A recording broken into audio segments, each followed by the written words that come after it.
So, children, up to here we read about the Mauryan empires. Now we will know about the emperor and the capital city.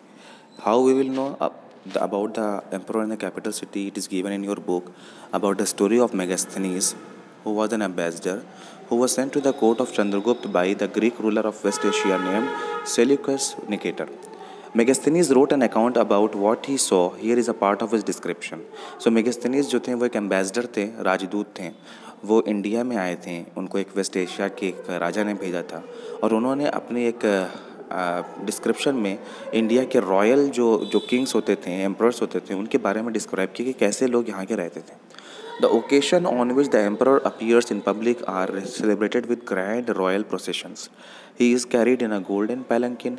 His guard ride elephants decorated with gold and silver. Some of the guards carry trees on which live birds, including a flock of trained parrots, circle about the head of the emperor. The king is normally surrounded by armed women. He is afraid that someone may try to kill him. He has special servants to taste the food before he eats. He never sleeps in the same bedroom for 2 nights. ये थी condition उस time के emperors की, किस तरह से वो royally रहते थे और किस तरह से उनकी जो एक जो होता है डिस्क्रिप्शन था बताने का, किस तरह से वो किसी भी ओकेजन में जाते थे. एक पैलंकिन में होते थे, उनके गार्ड्स जो होते थे वो एलिफेंट में होते थे. ट्रीज़, लाइव ट्रीज़ रखे थे जिसमें पैरट्स होते थे और वो पैरट्स एम्परर के हेड को सर्कल करते थे. और उनकी गार्ड्स में विमेन भी होती थी और जो उनके कुछ स्पेशल सर्वेंट्स होते थे जो राजा के खाने से पहले टेस्ट करते थे खाने को, और वो कभी भी एक ही कमरे में 2 रात से ज़्यादा नहीं सोए. सो ये था डिस्क्रिप्शन उस टाइम के एम्परर्स का. And about Pataliputra, modern Patna, he road, this is a large and beautiful city. It is surrounded by a massive wall. It has 570 towers and 64 gates. The houses of 2 and 3 stories are built of wood and mud brick. The king's palace is also of wood and decorated with stone carvings. It is surrounded by gardens and enclosure for keeping birds. So ये description है पाटलिपुत्र का, कैसे उस time का पाटलिपुत्र था जो अभी modern Patna है. सो ये तरह से जो एम्बेसडर आते थे वो अपने डिस्क्रिप्शन में लिखते थे और आज हम इसको पढ़ते हैं तो अपनी हिस्ट्री समझ पाते हैं क्या लिखा हुआ है. Now we have Ashoka. Ashoka, a unique ruler. क्यों यूनिक रूलर थे? The most famous Mauryan ruler was Ashoka. He was the first ruler who tried to take his message to the people through inscriptions. Most of the Ashoka's inscriptions were in Prakrit and were written in the Brahmi script.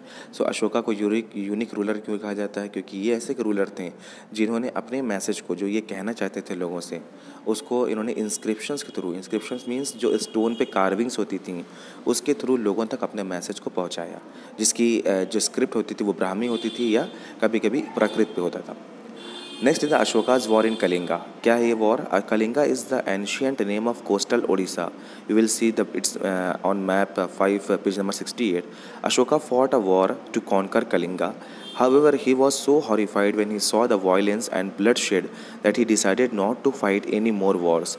He is the only king in the history of the world who gave up conquest after winning a war. So Ashoka ने war Kalinga में लड़ा और कलिंगा जो आज का coastal Orissa है, उड़ीसा का जो कोस्टल एरिया है, और उन्होंने जब जीता, कलिंगा को कंकर किया, तो उन्होंने बाद में देखा कि वहाँ पर बहुत ज़्यादा ब्लडशेड, बहुत ज़्यादा वायलेंस, बहुत ही ज़्यादा लड़ाई. तो इन्होंने उस चीज़ के बाद अपने वॉर को वापस ले लिया और इस चीज़ को वापस कर दिया कि अब हम वॉर कभी नहीं लड़ेंगे.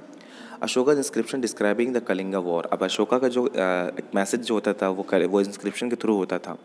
सो उन्होंने कैसे डिस्क्राइब किया कलिंगा वॉर को? This is what Ashoka declared is one of his inscriptions. Ashoka के अपने एक इंस्क्रिप्शन पे लिखा हुआ है कलिंगा के वॉर के बारे में, that 8 years after becoming king I conquered Kalinga. About 1.5 lakh people were captured and more than 1 lakh of people were killed. This filled me with sorrow. So Kalinga के वॉर के बाद इन्होंने लिखा है कि बहुत सारे लोग, 1.5 लाख लोग मारे गए हैं. ये बहुत उनको दर्द दिया उनके दिल को. Whenever an independent land is conquered, lakh of people die and many are taken prisoner. Brahmins and monks also die. People who are kind to their relatives and friends, to their slaves and servants die or lose their loved ones. That is what I am sad and have decided to observe Dhamma and to teach others about it as well. I believe that winning people over through Dhamma is much better than conquering them through force. I am inscribing this message for the future so that my son and grandson after me should not think about war. Instead, they should try to think about how to spread Dhamma. Dhamma is the Prakrit word for the Sanskrit term dharma. So इस तरह से start किया था इन्होंने धम्मा के जो एक spread message करना था, ताकि इनके आगे वाले जो सन और ग्रैंड सन है वो वॉर के बारे में न सोचें बल्कि धर्म के बारे में सोचें. What was Ashoka's धर्म और धम्मा? क्या था अशोका का धम्मा? क्या था? Ashoka's Dhamma did not involve worship of a god or performance of a sacrifice. He felt that just as a father tries to teach his children, he had a duty to instruct his subjects. He was also inspired by the teachings of the Buddha. That is in chapter 6 which is cut. So अशोकास का जो धर्म था वो सिर्फ ये था कि किसी गॉड की कोई पूजा नहीं करनी है और ना ही कोई सेक्रीफाइस देना है. बस ये है कि जिस तरह से एक फादर अपने बेटे को टीच करता है, किसी भी अच्छी चीज़ों को बताता है, वो उसी तरह ये भी बताएंगे दूसरे को अपने जो भी टॉपिक उनको दी गई है. So you can see here the Rampurva bull. Look at this finely polished stone sculpture. This was a part of Mauryan pillar found in Rampurva, Bihar, and has now been placed in Rashtrapati Bhavan. It is an example of a skill of sculptors of that time. So आप देखेंगे sculpture कैसा बना हुआ है. There were a number of problems that troubled him. People in the empire followed different religions and this sometimes led to conflict. बहुत सी problems के सामने वो उन्होंने फेस किया. उनके जो किंगडम था उसमें बहुत ही ज़्यादा धर्म के लोग फॉलो करने वाले थे. Animals were sacrificed, slaves and servants were ill-treated. Besides, there were quarrels in families and amongst neighbors. Ashoka felt it was his duty to solve these problems. So जो एम्पायर था अशोका का उसमें हर रिलीजन के लोग रहते थे और रिलीजन के साथ साथ कभी लोग बहुत में सेक्रीफाइस होता था. बहुत से स्लेव ऐसे थे जिनके साथ अच्छा ट्रीटमेंट नहीं होता था, इल ट्रीट होते थे वो लोग. सो इस तरह से प्रॉब्लम चल रही थी उस टाइम. जो पड़ोसी थे वो आपस में लड़ रहे थे. अशोका को लगा कि ये उनकी ड्यूटी है कि इस प्रॉब्लम को वो सॉल्व करें. So he appointed official known as Dhamma Mahamatta who went from place to place teaching people about Dhamma. So इन्होंने एक आदमी को बुक किया और वो लोगों तक जाके जहाँ जहाँ लोगों तक पहुँच के उनकी प्रॉब्लम को सॉल्व करता था वो. Besides, Ashoka got his messages inscribed on rocks and pillars, instructing his officials to read his message to those who could not read it themselves. Ashoka also sent messengers to spread ideas about Dhamma to other lands such as Syria, Egypt, Greece, and Sri Lanka. Try and identify these maps on page 76 to 77. He built roads, dug wells, and he arranged for medical treatment for both human beings and animals. So इस तरह से इन्होंने पूरा describe किया और धम्मा का जो एक तरह का मैसेज था लोगों तक पहुंचाया.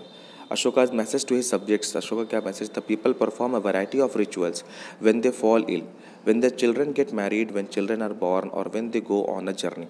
These rituals are not useful. If instead people observe other practices, this would be more fruitful. What are these practices? These are being gentle with slaves and servants. So Ashoka का जो मैसेज था, उनका subject मतलब धर्म को लेकर, वो ये था कि बहुत सी तरह से लोग अपने रिचुअल्स जो प्रथा है वो चलाते आ रहे हैं. जैसे कोई अगर बीमार पड़ गया तो उसकी अलग पूजा पाठ है, कोई बच्चा किसी की शादी हुई तो उसका अलग एक फंक्शन होता है, कोई पैदा हुआ तो उसकी अलग फंक्शन, कोई कहीं जा रहा तो उसका फंक्शन. इनको लगा कि ये सारे रिचुअल्स किसी भी मतलब यूज़ के नहीं हैं. यूज़ का क्या होगा? अगर हम किसी के साथ अच्छा बिहेव करें, किसी स्लेव से अच्छा बिहेव करें, सर्वेंट से अच्छा बिहेव करें, रिस्पेक्टिंग वंस एल्डर, अपने बड़ों की इज्जत करें, treating all creatures with compassions, giving gifts to a Brahmans and monks, जो साधु संत हैं उनको हम गिफ्ट दें. It is both wrong to praise one's own religion और क्रिटिसाइज अनदर. ये गलत है कि आप अपने धर्म को अच्छा बोलें और दूसरे को बुरा कहें. Each one should respect the others religion. If one praises one's own religion while criticising another's, one is actually doing greater harm to one's own religion. ये गलत है. अगर आप किसी दूसरे के रिलीजन को गलत बोल रहे हैं और अपने को अच्छा बोल रहे हैं तो आप इतना जान लीजिए कि आप भी अपने रिलीजन को गलत ही करने वाले. क्योंकि अगर आप किसी के गलत बोलेंगे वो भी आपको उल्टा गलत बोलेगा, तो इस तरह से एक दूसरे का रिलीजन क्या हो रहा है, ख़राब हो जाएगा. बेहतर है कि अपने रिलीजन को अच्छा बोलें और दूसरे की भी आप रिस्पेक्ट करें. Therefore, one should try to understand the main ideas of another religions and respect it. हर किसी को दूसरे के धर्म के बारे में जानना ज़रूरी है और उसकी रिस्पेक्ट भी करना है. कोई भी धर्म हमें गलत बात नहीं सिखाता. So these are the Brahmi script. You can see there early Brahmi written Devanagari, Bengali, Malayalam, Tamil. इस तरह से स्क्रिप्ट भी दी हुई है पहले की, कैसे पहले की स्क्रिप्ट हुआ करती थी. एल्सवेयर ये आपको चैप्टर का लास्ट है, कहाँ पे कहीं और भी क्या चीज़ें होती थी। Somewhat before the time of the Mauryan empire about 2400 years ago, emperors in China began building the Great Wall. It was meant to protect the northern frontier of the empire from pastoral people. Addition to the wall were made over a period of 2000 years because the frontier of the empire kept shifting. This wall is about 6,400 brick with a rod along the top. Several thousand people worked to build the wall. There are watchtowers all along the distance of about 1,100 to 200 meters. So it is about the Great Wall of China. It is given here. So this was the end of the chapter. All of you match all the topics with your NCERT book and try to make notes of the chapter and understand all the topic which is mentioned here. Thank you.